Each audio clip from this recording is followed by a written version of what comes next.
Hi, and welcome to a lovely, gloomy, dark 15 degrees July summer day in Britain, which means it's the perfect day for me to celebrate that I have been on YouTube for 1 year and also that I've reached 1,000 subscribers.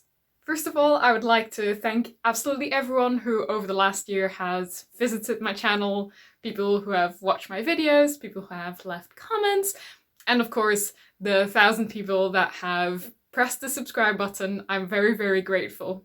I'm very glad to have you all here, and I'm so thrilled to be able to talk about books in my silly little corner on the internet. Looking back on my first year of YouTube, I have to say it's been really fun.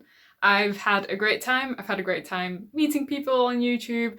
I've had a great time in the comments, people leaving their thoughts, which I always really appreciate them taking the time out to share their thoughts. One of the things that didn't go quite as planned is that my consistency has just been all over the place. There have been many months where I did not post any videos, and that was just because of life changes, busyness, things get in the way. I do hope to be a bit better about that, but I do think I have a much more manageable YouTube schedule now. As you might have noticed, I now post every 2 weeks, and I might try every 10 or 11 days, so alternating Thursdays and Sundays if you watch my channel regularly. Having a bit of a slower schedule I think will be very helpful to keep that consistency and to actually, not disappear off the planet sometimes. I thought it would be fun to do a little Q&A. I did this when I reached 500 subscribers as well. So I opened the floor to everyone who wanted to ask me a question. And I got some really fun questions, so let's dive in. So the first question, Peter asks, for your Q&A, what are your favourite places to buy secondhand books? Peter says that he loves buying from the used market for environmental reasons. I would love to know where I recommend. First of all, I'm very glad that you mentioned environmental reasons. I too also purchase secondhand books for partially financial reasons. It's just a lot cheaper usually, but also environmental reasons. The secondhand market is a huge part of the life cycle of a book, and it stops books from just being trashed when the person who has first read them is done with them. I'm personally perfectly happy to buy secondhand books. If you watch some of my book hauls, you'll see that probably the vast majority of the books that I buy are secondhand. Buying books from a secondhand place extends the life cycle of a book, and it's better for the environment. It's better for everyone involved. In terms of where to buy secondhand books, I think it really depends on where you live. I live in England, and for me it's really, really easy to access quite a wide range of secondhand books. There are some huge sellers of secondhand books in the UK, so websites that I've ordered from are World of Books. I've also ordered from Awesome Books. I also often order from eBay, just from smaller sellers. In terms of in-person bookshops, I also very often shop at charity shops, particularly Oxfam. Oxfam has a ton of stores in the UK, and some of them are just general secondhand stores, some of them are specialised in books. In terms of the stock that they have, it will vary very widely. So you might have an Oxfam nearby that just doesn't really have great stock. I also think that's part of the fun actually of buying secondhand books. I love going to explore in a bookshop just to find out what they actually have. I feel like going to Waterstones is less of an exploration. I just expect to see every single new release on the shelves. Whereas I feel like secondhand book shopping means that you can find some beautiful little gems in some dusty shelves in the back of the shop. I think that's quite magical, but that's just me. The next question is by, I'm not sure if it's Jane Tay or Janet A, but they ask, I'm curious how you approach reading when you're feeling off, sad, angry, etc. I'm falling into depression again, and I'm somehow pleasantly surprised at my increased book count, especially since my previous episode of depression and treatment almost completely diminished any desire to read at all. First of all, I'm sorry to hear that you're noticing yourself sort of slipping back into depression. That's really hard. So I really hope that you feel better, and perhaps that the books give you some comfort. In terms of how I deal with difficult periods in my life and reading, it really, really depends. If I'm too agitated, if I'm, for example, angry or frustrated or something is just really bothering me, so it's not a low mood, but more of a sort of angry mood, then I usually find myself gravitating towards different kinds of entertainment, and I usually won't have like the relaxation or the ability to actually sit down and read a book. So during those kinds of periods, I'm much more likely to play video games or something that's just a bit more intense, a bit more engaging. If I'm feeling more sad or something like that, perhaps a lower mood, I usually read books that give me comfort. So books that I already know that I like, or perhaps even if it is new from an author that I know that I love, that I can just relax into. So I know there won't be anything in it that will upset me. It won't have any content that will make me perhaps even more sad. So I might reach, for example, for something like Lord of the Rings, something that I know through and through and that I just really like, but that's also uplifting in a way. I mean, it in a lot of ways that story can be quite tough, you know, there's a lot of war, etc., etc. But I think ultimately it is a book that uplifts. And I think that's quite important if you're in a down mood to perhaps not dig any further. I think finding your intuition, finding out what works for you is so important when you're struggling. Also, if you are in bookish online spaces, there seems to be sometimes quite an intense need to read, like you have to be reading. People talk a lot about being in a reading slump. For some reason, I've never heard anyone say anything about being in a TV watching slump. It's like there is this drive to always be reading, and I think it's absolutely fine if you're not feeling it, if life is just a bit hard right now, to just not read for a little bit, if that is what makes you feel better. I don't think reading should be stressful or adding to any difficulties in your life. I hope that answers your question, and I hope you feel better soon. Next question is from Paramita, and they actually have 3 questions, so let's tackle them all in turn. The first one is, do you have favourite authors or all-time favourite books or series that you keep returning to? If so, what or who are they? I definitely do have favourites. However, overall, I think I reread very, very rarely. Usually when I reread a book, it's because either I've forgotten what it was about and I basically want to experience it anew, or if, like in the previous question, I'm basically seeking comfort. So some of the books that I do read more often are, for example, some of my favourite classics like The Great Gatsby or Jane Austen's books. Those are books I often return to, but I usually return to them because I just want to be in that world again. Overall, though, I think at least 95% of the books I read are new books, or at least books that are new to me.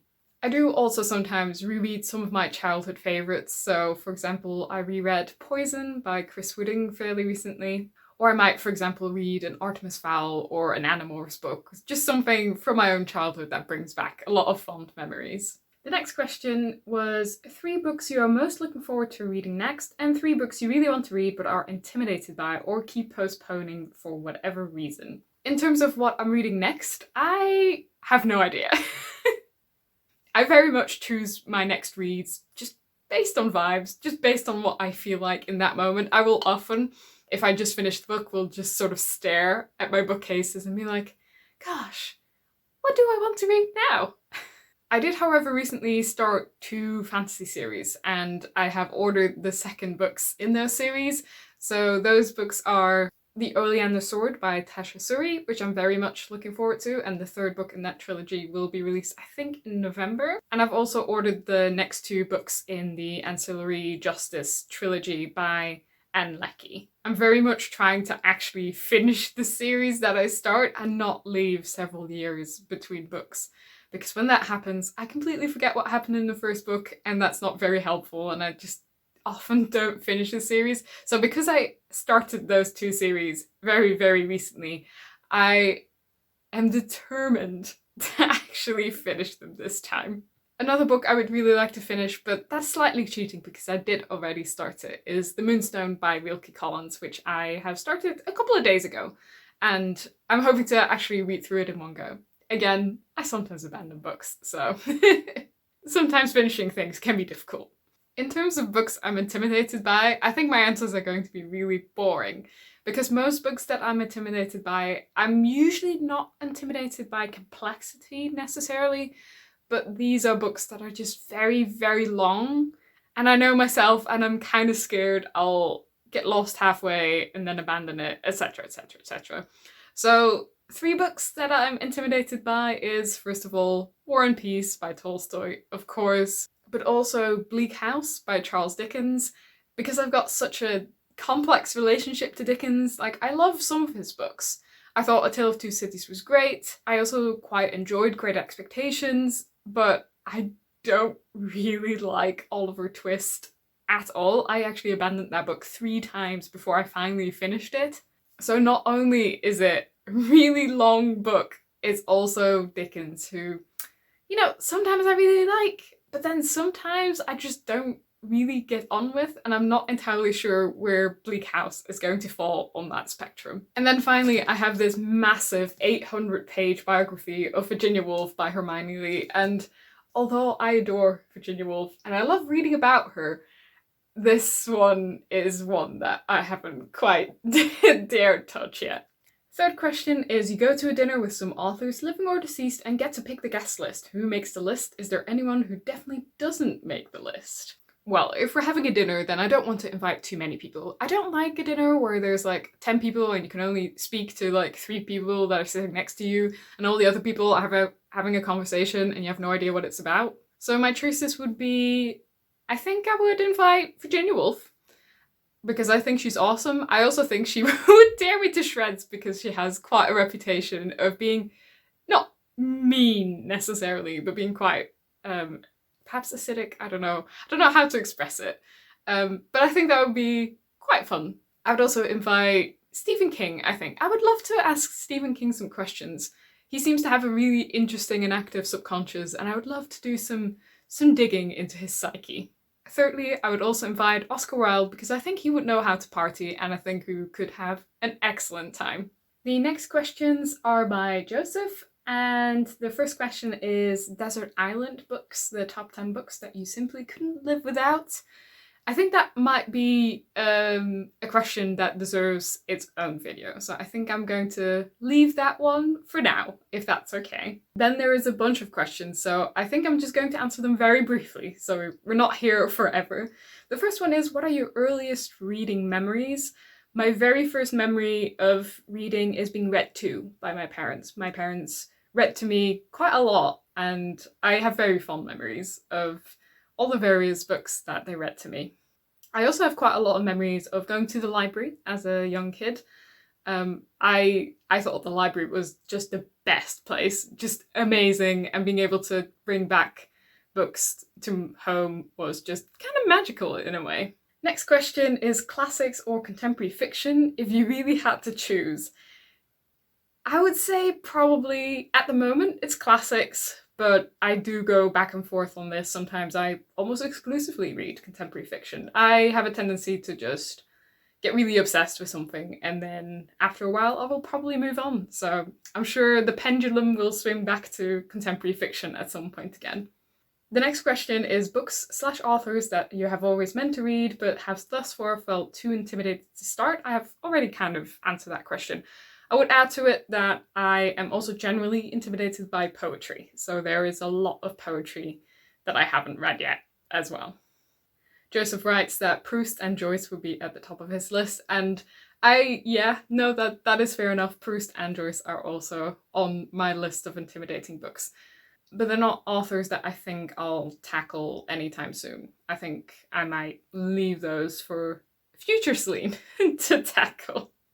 Next question is physical books, ebooks, audiobooks, compare and contrast. This is a fascinating topic that I won't go in too deeply. I would just like to say that I like all formats of books, and I actually read all formats of books, and I sometimes even use all 3 just for one book. So for example, if I'm reading a massive classic, if I'm reading, say, Charles Dickens, I might have the big book here at home. But if I go to work, I don't really want to drag a book to work, so I might continue that book on my e-reader, because I do have an e-reader, and classics are available for free through Project Gutenberg. So an e-reader really opens the whole world of books to you and makes them portable and allows you to, annotate. There's a lot of things to love about ebooks. And then additionally, I also like audiobooks. I don't really listen to them by themselves usually. I only really listen to audiobooks, for example, when I'm doing long distance travel. If I'm going to be traveling back to the Netherlands, which takes like a good 8 or 9 hours, I will be usually listening to audiobooks because I get motion sick. I can't read on transport. So for me, then audiobooks are fantastic. I also really like audiobooks to listen to something and read it physically at the same time, either ebook or just a normal physical book. That doesn't really matter to me, but it really helps with immersion. It really helps if I'm too tired to actually keep my attention on something for a very long time. So honestly, I think all three are great. If pressed, I think I would pick physical books. Like if I could only read in one format for the rest of my life, I would choose physical books. And I do very obviously like physical books, just the artifact of it, and the tactility of it. But I think every format has its pros, its cons, and I think all are valuable, and it makes me kind of sad that people almost seem to be getting into arguments about this, which I don't think is necessary. I think there's plenty of space in the book market for all formats. The next question is literary tropes, themes, cliches that make you want to tear your hair out. Whew, that is a tough one because there are a lot of tropes that I don't like. Okay, I'll go for a really, really specific one that I find really annoying, but that other people do not find annoying whatsoever. So you know when you're reading a book and it has quite a strong narrator and you go through it and it's like, oh, okay, this is great. And then you find out by the end of the book that it's actually the main character who is writing this. And it's like this massive reveal. It's like, oh my God, it was me all along. And I'm just like, this isn't a super common trope, but I just find it I find it annoying, and I can't even really pinpoint why. I think because it's often made into such a big deal, like, oh gosh, this amazing reveal. I'm like, well, yeah, but that was so obvious from the first page. A TV show that did something similar in the same way that I found so exhausting is Jane the Virgin. Other than that, there are some forms of miscommunication tropes that I just find a bit exhausting. I think it's fair enough to include miscommunication in books, but sometimes people will just not talk to each other for the entirety of the book, and I feel like one conversation could just completely solve the plot. And if there's no actual reason why they couldn't have that conversation, I get really frustrated, and that's not my favourite to really read about. And then lastly, I also received a question that was by Really Zhang, and it was, are all your books in English? And the answer to that is most of them are. I think the vast majority of my books are in English. I think probably about 80–90% of my collection here is in English. However, I do have some Dutch books, which is my native language. I also have some German books and a handful of French books. I would love to learn some more languages so I can read more books in their original language. At the moment I'm reading Latin, so I might be able to read some of the really classical literature sometime soon.